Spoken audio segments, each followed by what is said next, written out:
خۆزگە ئێمە بە هەڵەدا بچوایین ڕفراندۆم سەری بکردە.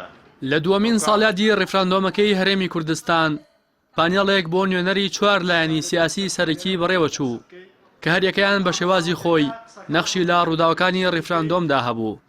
کارگێڕی ئەنجومەنی سیاسی کۆمەڵی ئیسلامی دەڵێت بۆ پەندوەرگرتن یادی ڕفراندۆم بکەنەوە نەک بۆ تانەدان لە یەکتر.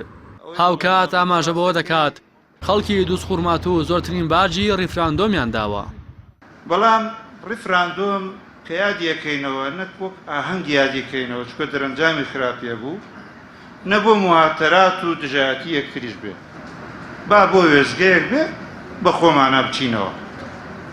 بەڕاستی کۆمەڵی هەڵەی زەق هەبوو لە ڕفراندۆمە.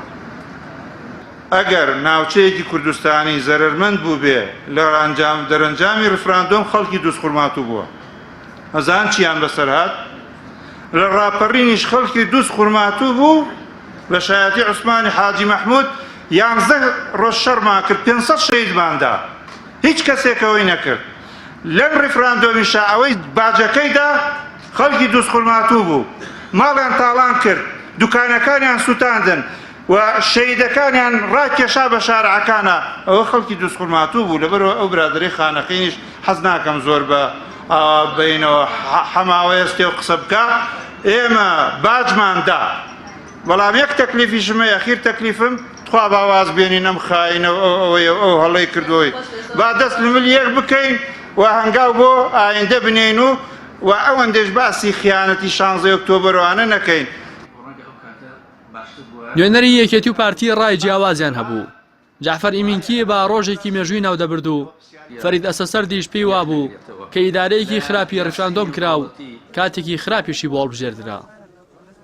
دەزانم زۆر قسە و باس لەسەر ڕێفراندۆم کراوە و دەکرێتن بەڵام ڕێفراندۆم دەمینیتن یەکە لە بڕیارە نەتەوەی هەرە گرنگەکان لە مێژووی کورد و کوردستان. لە 100 ساڵی ڕابردوو نەماتوانیوە ڕێفراندۆمە بەو جێرە بەو شێوازە لە زروفێکی وا هەستیار ئەنجامی بدەین. دوێشە چۆن ئیداری ڕێفراندۆم ئیدارەیەکی زۆر خراپ بوو. دووەمیان کاتەکەی زۆر خراپ بوو یعنی ئێمە لە هەڵبژاردننی کاتەکەیە کاتێکی زۆر خراپمان هەڵبژارد.